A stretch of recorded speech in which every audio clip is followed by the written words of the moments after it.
We're here at the Ankara NATO Summit Defense Industry Day. We just had a big reveal.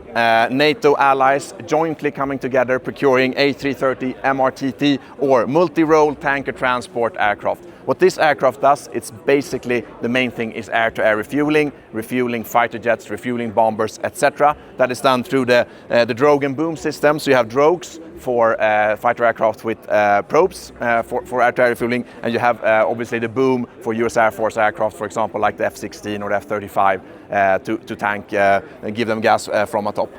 This aircraft can also act as a transport with CASEVAC, etc., but the main thing is air-to-air refueling. And NATO allies, including Sweden, where I'm from, have come together and jointly procured this aircraft to give more capabilities for air-to-air refueling. That is so important for NATO now that the US is sort of a little bit, not leaving NATO, let's say, but at least moving away a little bit from NATO.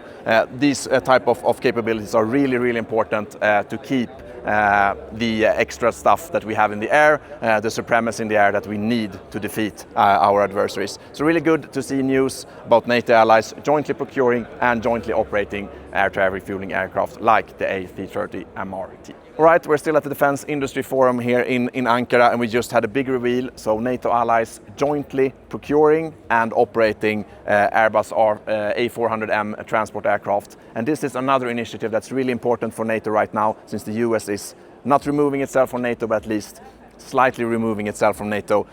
Then the other allies will need to backfill these types of capabilities like logistics, aerial logistics, which we are otherwise totally dependent on the US for. The good thing about this aircraft from Airbus is it's very big. It's much larger than the C-130 Hercules, for example. And normal airliners have jet engines. Here you see turboprop engines, and that's because you want to be able to land and operate from austere conditions, austere runways, grass, gravel, whatever it might be. And jet engines are not suited for that, but turboprop with propellers work very well. Otherwise, it's a military transport plane. You can air-to-air refuel it using your system there in the front. And you have a big opening in the back where you can roll in pallets, vehicles, tanks, helicopters where you take the rotors off, etc. So another big reveal here at the NATO Defense Industry Days in Ankara. Okay, Ville, you have your own executive assistant here, yeah, cybersecurity girl. Although she has about 10 times as many followers as us two combined, yeah. But that's the way it is. So Ville, mighty Finland, how are you? I'm good. I always wanted to ask you, are you Ville number 1 or Ville number 2? I'm Ville number 1. Ville number 1, okay. Yeah. Very good. So tell us a little bit about what you do. You also do influencing. Yeah, creating military content from sort of to and from Finland and the high north, you know, more and more about other stuff than just Finland now that we're part of NATO. That's why I'm here. What's one misconception about Finns that you think Swedes have? I think they're all true. No, nowadays we don't drink as much vodka as we used to. All right. Yeah. So that's a misconception. We think you drink vodka. Yeah. Okay. But I've seen the midsummer videos from Finland, so I think you still do. Yeah. Right. Yeah, we're gonna soon head in. So nice to talk to you. Go follow Thanks. Mighty Finland. Have you seen the snipers up there? No. Should I film them really? Yeah, maybe. Yeah, there. Nice. And then there. All right, while we wait, Caitlyn, cybersecurity girl on Instagram, a massive amount of followers. Tell us a little bit about yourself. Why are you here? What's cybersecurity got to do with NATO? Well, we are in a cyber war all the time, so we're trying to just understand how we can protect ourselves with the allied countries, how we can work together, work against misinformation, disinformation, all the AI threats out there, and how we're going to protect ourselves from a cyber standpoint. If you had to give one tip to the Swedish audience here how to protect themselves from a cybersecurity perspective, what would that number 1 tip be? One tip? Only one? Tip. Only one. Okay, I hate saying this tip, but it's the most important right now. It's going to change in the future, but strong passwords and unique passwords for every account, at least for key accounts. So ABC 1, 2, 3, 4, and perhaps add the 5 just to be sure. Yeah, maybe your dog's name plus 1 or the street that you live on is probably not the best idea. You've seen some good examples of that. Yeah, I mean, I used to have the same password as my dad for like years when I was younger, so I feel like every family has the same password, no? When you grow up? Yeah, absolutely. Yeah. Well, go follow Caitlyn, cybersecurity girl, Instagram and all the other stuff, I guess. So. Hi guys. Right, hello Preston. How you doing, Max? You're a big mealfluencer as I am, or as some of my followers say, milfluencer, but that's another thing. Another topic. So tell us a little bit about why you are here. So cover war and conflict, national security on a couple different channels, and this is kind of centered to that in so many different ways, right? I mean, NATO is like the intersection of politics, national security, and we're moving. We're moving. Let's go. Let's do it, man. Yeah. So great spot to be, and it's more and more important these days, I'd say, with the Russian invasion kind of right on the doorstep of NATO. We just had this big reveal that Saab has got an order for several of these new AWACS aircraft to replace the very aging E-3 AWACS fleet that NATO is currently operating. So these will be delivered to NATO and they will join. Sweden is already operating these. France has decided to buy them. Canada has decided to buy them. So it's really a victory parade for Saab at the moment. And now, as you see the nice striping here, NATO OTAN logo, these will replace the aging E-3 fleet. So basically what this is it's a classic business jet. You see some much smaller aircraft, much smaller airframe, but don't be fooled because the capabilities have actually increased and rather than be decreased because of this airframe.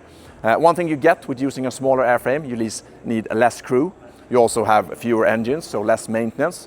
So this business jet is well equipped to operate all around the world, including all across the NATO area of operations, of course. The main thing about this aircraft is obviously this big AESA radar here on the top to detect and track air targets, of course, but also gives you capabilities to detect surface targets on water, on land, including drone swarms, small jet skis, think for example for USV, unmanned surface vehicles like very small water drones. So this will give you extra detection range up to 650 kilometers, but this gives you extra time, early warning, which makes it better for you to make better decisions. You can keep fighter aircraft on ground longer, you can prepare air defenses, etc. So this is a really like a multiplier, force multiplier for real. Other than that, it also comes equipped with passive sensors. Depending on what the customer will order. We haven't gotten the exact details what NATO will put in here. Mainly here below in this sort of little bump here. Also lots of antennas, of course. And this gives you the ability to use incoming signals and identify threats and also friends, of course. So for example, if a MiG-29 would be transmitting with radar from far away, the passive sensors on this aircraft will be able to detect and see, okay, from there's a MiG-29, the radar detects a radar echo there, then we know that that is a MiG-21. That's one of the examples that this passive sensor suite gives you as an operator. Furthermore, you see the aircraft is a little bit tilted, 5 degrees or 4.8 degrees, because that is the time economic speed when you're flying. You will be tilted up about 5 degrees, and then the radar will be level. But another fun fact about that is the operator space here in the back, where the operators sit, is also being able to be tilted. So if you're doing a 12-hour shift in this airplane, which can stay up for 12 hours, you will be sitting flat, even though the aircraft will be flying with a slight angle of attack. So very cool to see the new Global Eye here that NATO has decided to buy. We're very excited. As a Swede, of course, I'm very proud to see Saab being delivered here to the Alliance, and it will definitely improve Alliance capabilities. This is the newer version of the aircraft, and all the sensors are focused on America. So we're getting both. You have that today operationally in NATO, and this is now, this is what they talked about today. How much is one?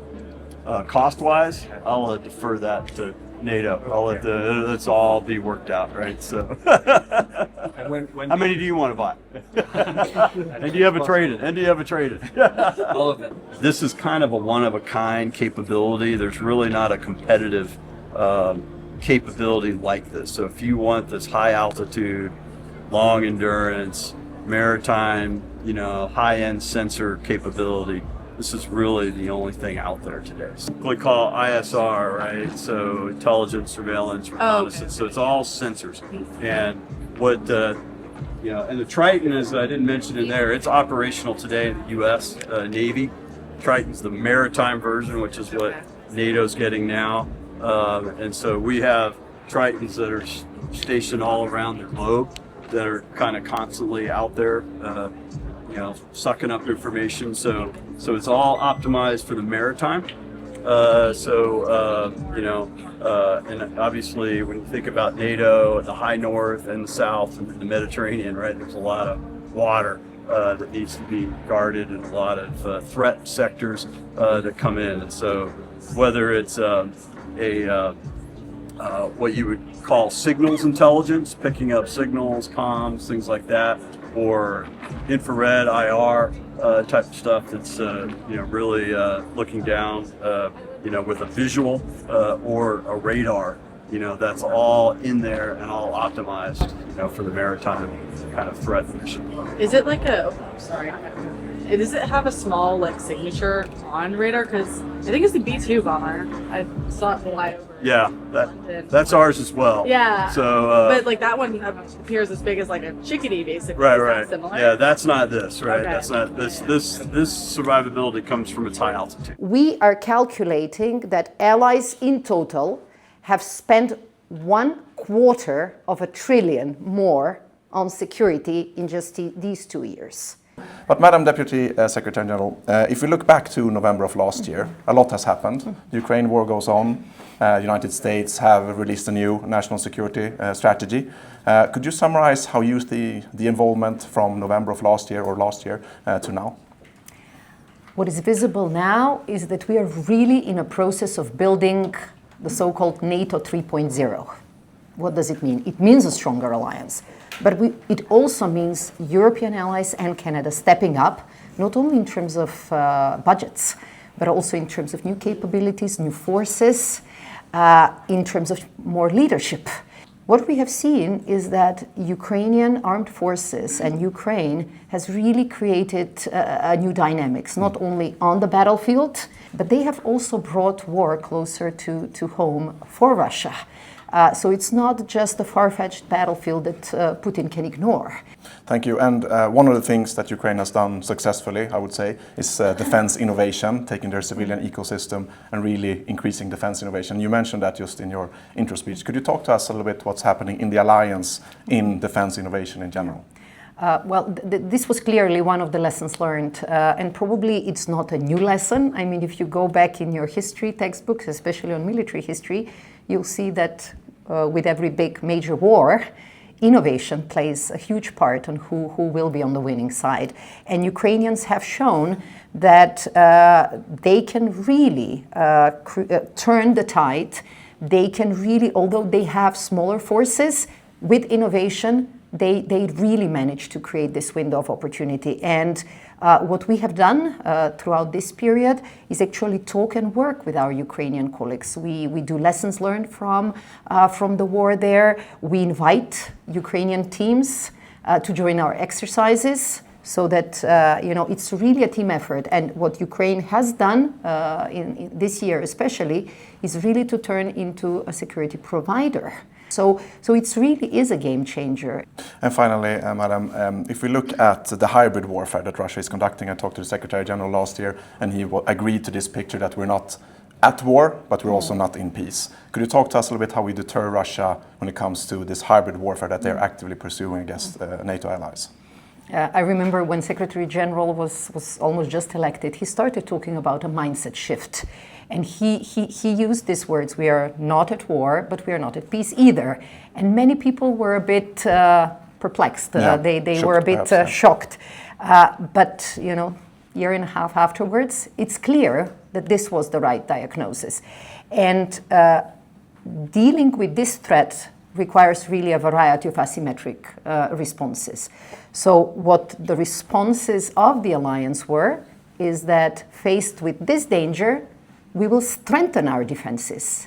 So what Putin has done is it has made not only NATO wider, we had 2 more countries joining in after his aggression started, and he has caused this alliance to become even stronger, because our deterrence and defenses have to be much stronger so that Putin and Russia understands the message. Thank you, Madam Secretary General. Thank you. So Sweden was one of the countries that sort of woke to the Russian threat in 2022 since you've... And I literally woke up in Helsinki. Did you? I did. What a place to wake up in a morning like that. Yeah. You're bringing back conscription, you're doing all this, but you did have to sort of come from a little bit behind maybe compared to Finland and sort of the conscription. Where are you on that road, bringing back sort of defense to Sweden? Yeah. We regard conscription as one important part of the whole package. So we are bringing it back, not yet in the full scale we had when I was in my 20s, because at that time every male 19, 20-year-old had to do it, and it was voluntary for females. Now we have a compulsory testing for everybody, males and females, and then we pick out around the 10,000 most suitable and willing, and formally it's obligatory, but for practical reasons, we use those who really would like to do it, but we would like to increase the number even further. Okay, so are you ready for a Russian threat? Are you? We are absolutely ready for every kind of option. That's what we are preparing for. I think that conscription is only one still important part of that, but we think our technical capabilities, normally very much adapted for conscripted soldiers to be able to handle them. Take, for example, our fighter jets.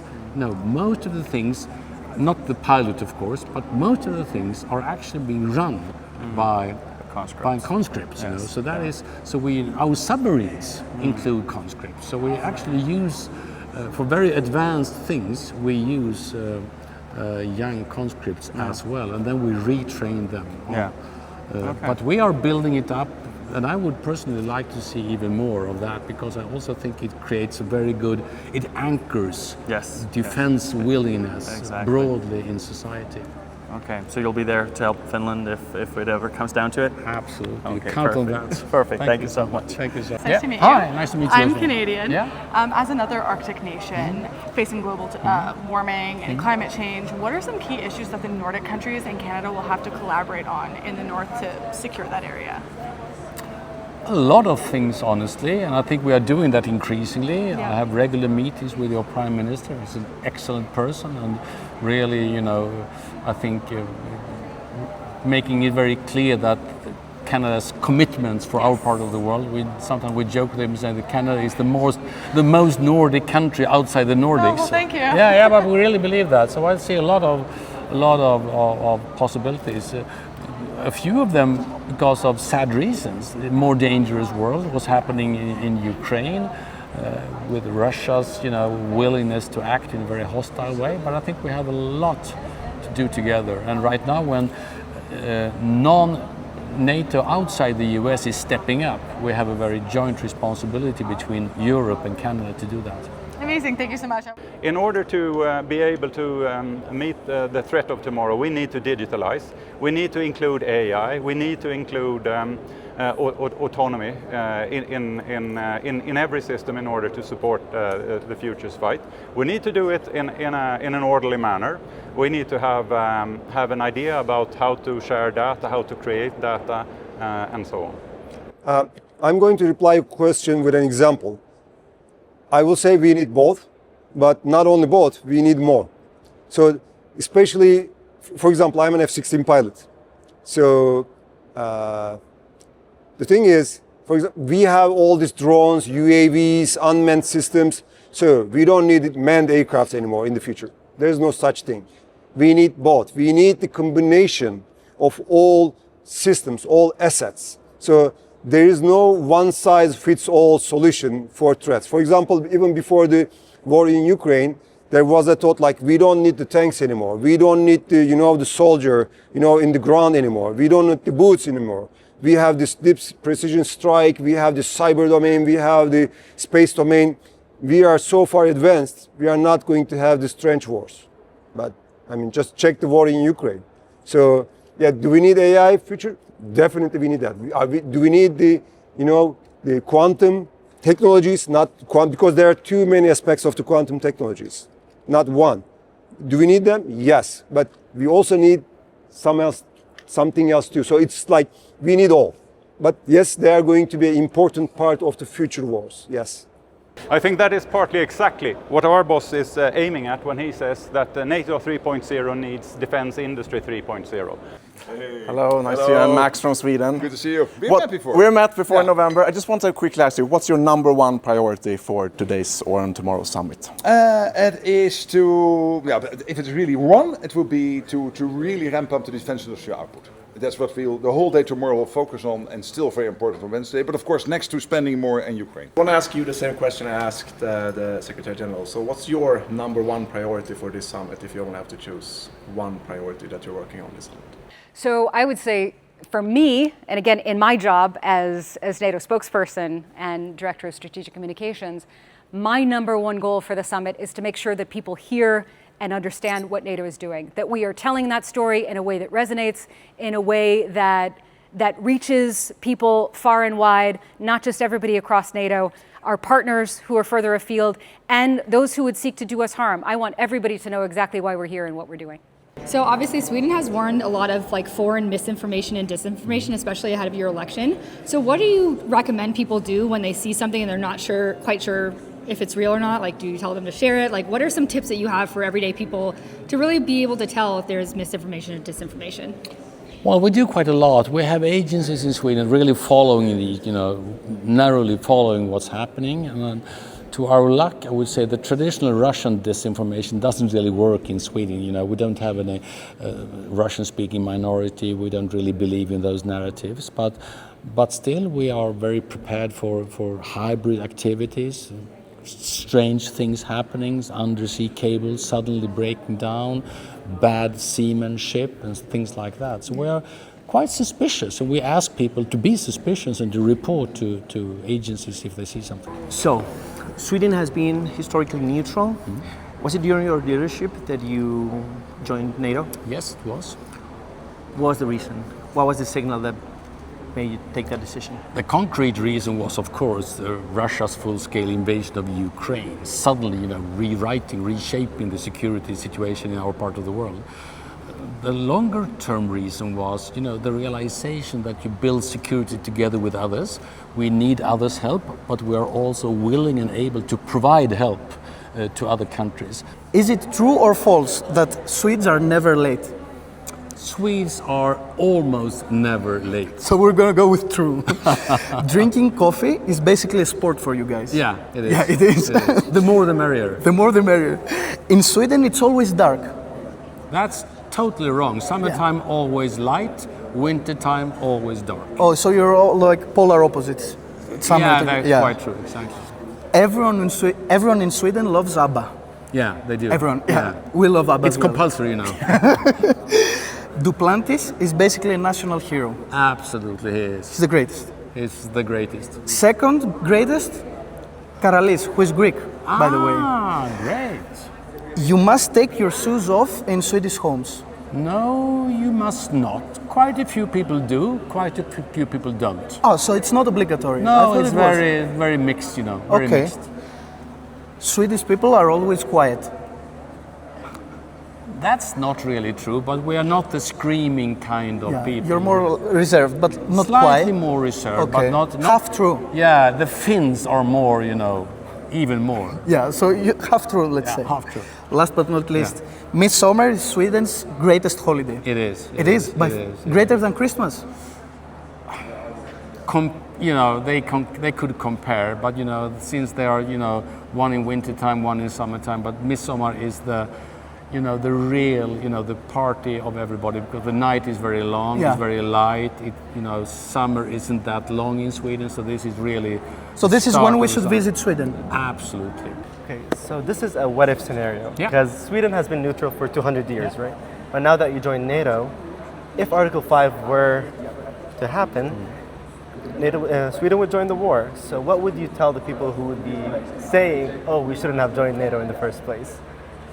Well, I would say that, we defend ourselves collectively. Mm-hmm. Others are willing to defend us and our values. We are willing to defend them and our common values. You used to find out that you might lose the elections. Mm. So with your opponents winning on your main political message, how do you feel about that? And how would you convince your voters to vote for you again? I really honestly believe that there is a great support for the changes we have made to limit asylum seekers from coming mainly to Sweden. Yeah. And we have a huge task in integrating people that has already come and who legally stay in Sweden. We have some careless parties, mainly to the left, that want to go back to the old policies, old migration policies, and that would be a disaster for Sweden. And I think when voters realize that these are, serious alternatives, different alternatives, and that their vote will actually decide whether we can stick to our path or return to former policies, I think that will have a huge impact. Okay, but aren't you afraid that if you don't get elected, everything's going to go to waste? I think there is a real risk for, we have a few really serious topics. Migration is one of them, fighting serious crime, security policy, and energy policy. In all these areas, the left and the far left, they threaten to go back to former very failed policies. Okay. And I think voters don't fully understand yet that this would be the result if they win the election. Okay. But I'm going to spend quite some time trying to convince people that, we have made significant changes for good reasons.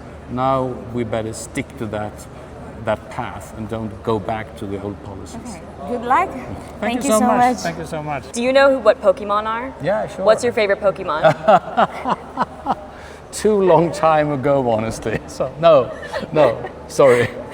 Very, very simply, I am the advisor of the Secretary General, and I'm in our organization. I'm the senior military there, and what I do, I generally manage the 32 chief of defenses, or could be chief of defenses. What we are doing right now, as you can see from media and on, we are working on what we call NATO 3.0. NATO 3.0, which basically it's a stronger Europe in a stronger NATO. And Europe is doing a lot of efforts, a lot of investment. I don't call them any more expenses. We will support Ukraine up to the point in which that will be needed. What is our aiming point for that? Very first thing, stop shooting, stop killing each other, sit and start talking. Two parts. Two questions, okay. I have to answer. One thing that keeps you up at night, and what's like one thing that you're really excited about? What is keeping me awake at night is that now we have to speed everything up. Not just us, but we have to make understand that the military, institutions, and industry need to increase their speed. And that's what is exciting me, is that the atmosphere in the military committee. We are 32. We get into the meeting room with the 32 different perception, opinions, ideas, and we come out with one. But we all need to support the resilience of our societies that we can be strong, so we can do it together. Yes, I was going to say, so that you ended on a positive note. The final question, what makes you hopeful about the future? When I see the resolve of not only our leaders, but our population. I mean, they know that our freedom has been won and that we need to protect it.